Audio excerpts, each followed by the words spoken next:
তারেক রহমান চায় আমার ভোট আমি দিব, মৃত ব্যক্তির ভোট হবে না, কবর থেকে উঠে ভোট হবে না, দিনের ভোট দিনে হবে।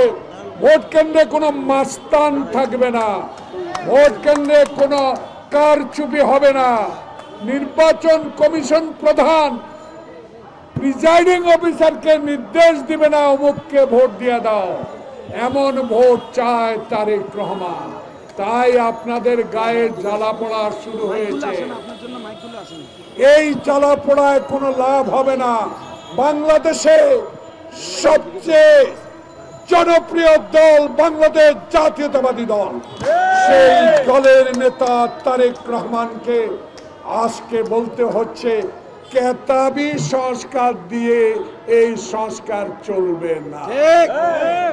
সংস্কার হবে নির্বাচনের জন্য, সংস্কার হবে আমার ভোট আমি দিব, সংস্কার হবে দিনের ভোট দিনে হবে। সেই সংস্কার করে অনতিবিলম্বে বিএনপি নয় সারা বাংলাদেশের ৭৫% মানুষ এখন একটি সুষ্ঠু নির্বাচন চায়। সেই নির্বাচনের দিনক্ষণ আপনাকে ঘোষণা করতেই হবে।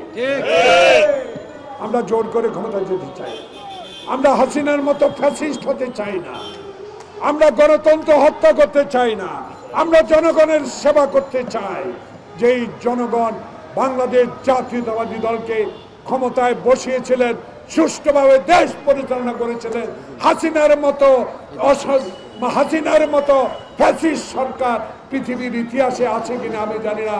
তাই আজকে নতুন করে আবার ষড়যন্ত্র শুরু করে নির্বাচনকে বিলম্বিত করা হলে আবার কিছু কিছু আমলা যারা শেখ হাসিনার এখনো প্রেতাত্মা তারা সুযোগ পাবে। তাই বাংলাদেশের গ্রহণযোগ্য পৃথিবীর অত্যন্ত প্রিয় ব্যক্তি ডক্টর মোহাম্মদ ইউনূস, আপনার কাছে অনুরোধ জানাবো, আমাদের দাবি না সারা বাংলাদেশের মানুষের দাবি আপনার কাছে একটি নির্বাচনের ম্যাপ ঘোষণা করে অনতিবিলম্বে জনপ্রতিনিধি হাতে ক্ষমতা হস্তান্তর করুন।